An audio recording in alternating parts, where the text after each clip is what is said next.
Open Debates, SKN Global Roundup, April 1st, 2026. The world did not move in one direction. It strained in many at once. April 1st was not a quiet day interrupted by a few dramatic headlines. It was a day when the international system looked visibly overworked. War in the Middle East kept pulling at NATO, energy markets, and diplomatic credibility. Russia found room to benefit from the distraction. Taiwan remained one of the world's most dangerous unresolved tensions. Across Africa, violence and economic vulnerability continued to deepen. In the Caribbean, cost of living pressure shaped political timing. In the United States, the courts were forced again into foundational arguments about citizenship and state power. The pattern was not stability under pressure. It was pressure revealing how unstable many systems already are. The Iran war remained the center of gravity. Trump said the United States would leave Iran pretty quickly and return if needed, projecting confidence while still leaving major questions about endgame, legality, and regional spillover unresolved. At the same time, the wider crisis in and around the Strait of Hormuz was no longer just a military story. It had become a global energy security story, a diplomatic story, and an alliance story all at once. A Bahrain-backed attempt at the United Nations to build a formal framework for protecting shipping exposed deep disagreement among major powers over force, mandate, and control. What the war was doing to world order may soon matter as much as what it is doing on the battlefield itself. The NATO dimension made that even more explosive. France openly resisted using NATO for offensive missions linked to Hormuz, and Trump signaled he was strongly considering taking the United States out of the alliance altogether after allies resisted fully backing the Iran operation. That shifted the conversation from alliance tension to something much more serious. Europe was no longer merely questioning Washington's judgment. It was being forced to wonder whether the Western security structure still rests on principle or increasingly on presidential mood. By the end of the day, NATO looked less like a settled guarantee and more like a system being stress-tested in public. Across the region, civilian suffering kept cutting through strategic language. Damage near World Health Organization facilities in Tehran sharpened concern that humanitarian space was shrinking just as the war widened. Funeral processions in Iran became both mourning and political theater, while Gulf states tried to balance public caution with private alarm. The conflict was no longer easy to describe as contained.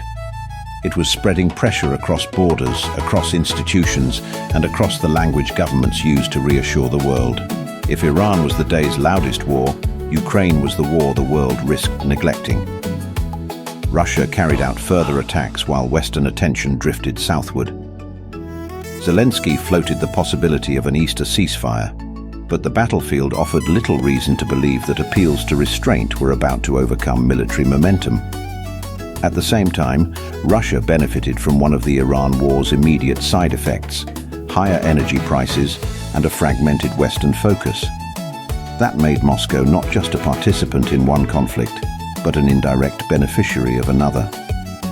Even media space became part of the confrontation, with Russia moving to expel a Dutch journalist in another act of retaliatory pressure. In East Asia, Taiwan continued to prove that some of the world's most dangerous stories sound deceptively calm. Opposition leader Chung Lee-woon said the world does not need a crisis over Taiwan as she prepared for a visit to China, while Beijing repeated its preference for peaceful reunification without removing the threat of force. The language was careful, but the fault line beneath it remained live. Europe's simultaneous outreach to both Beijing and Taipei only added to the delicacy of the moment. The Asia story on April 1st was not one of open rupture. It was one of interdependence, diplomacy, and coercion all occupying the same room. In the United States, the Supreme Court returned to one of the most fundamental political questions a country can ask: who belongs? The justices heard Trump's effort to restrict birthright citizenship, and skepticism from the bench suggested the order may face serious constitutional resistance. This was not just another immigration case. It was a test of whether executive power can force a new meaning onto one of the oldest and clearest promises in American citizenship. That constitutional fight ran alongside broader struggles over detention powers and the reach of immigration enforcement. In Texas, officials won dismissal of claims tied to a murder charge against a woman over a self-managed abortion, reinforcing the sense that reproductive rights conflict remains severe, not only because of prosecutions, but because accountability after excess can be so limited. America's domestic story was not closure, it was reopening. In the Caribbean, the strongest political headline came from the Bahamas, where Prime Minister Philip Davis called an early election for May 12th against a backdrop of high living costs and public affordability concerns. In a small state democracy, that may look like a local political calculation. In reality, it belongs to a broader regional pattern. Cost of living pressure is increasingly shaping the timing, tone, and vulnerability of governments across the Caribbean. Cuba, meanwhile, remained trapped in a prolonged crisis of scarcity, with outside humanitarian assistance and fuel support underscoring how fragile ordinary life remains on the island. Africa carried some of the day's harshest reminders that violence and insecurity do not need to dominate Western headlines to remain world-defining realities. In South Sudan, more than 70 miners were reportedly killed in a gold mine dispute, underscoring once again how easily resource extraction, weak governance, and armed violence combine in fragile states. In the Central African Republic, President Faustin Archange Touadéra began a third term under the shadow of disputed legitimacy and continuing scrutiny over Russian-linked security influence. Beyond the headline events, Africa also remained exposed to the economic aftershocks of a Middle East war it did not start, particularly through fuel costs and broader import vulnerability. The continent's April 1st story was one of both bloodshed and imposed burden. Latin America's strongest themes were economic strain, political fragility, and the hardening of state response. Argentina remained caught between fiscal pressure, courtroom drama, and the growing political wear around Javier Milei's project. Brazil faced renewed anxiety around trade and economic exposure. Chile's migration posture reflected a wider turn toward tougher control across parts of the region. Even where there was no single hemispheric explosion dominating the news cycle, the regional picture pointed in one direction.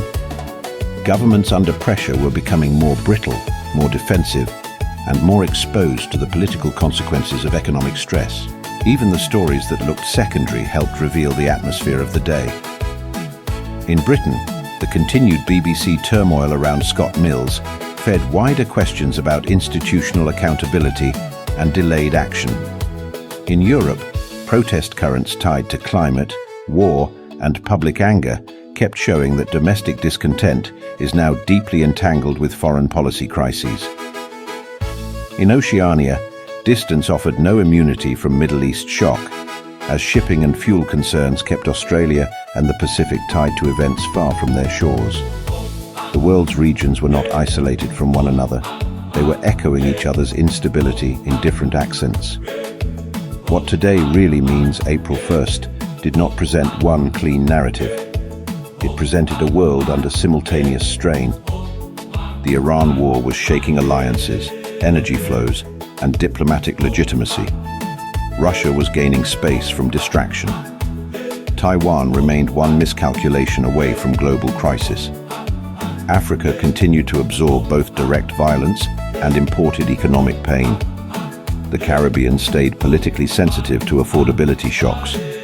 Latin America kept showing how economic pressure hardens public life. And the United States kept reopening foundational battles over citizenship, detention, and bodily autonomy.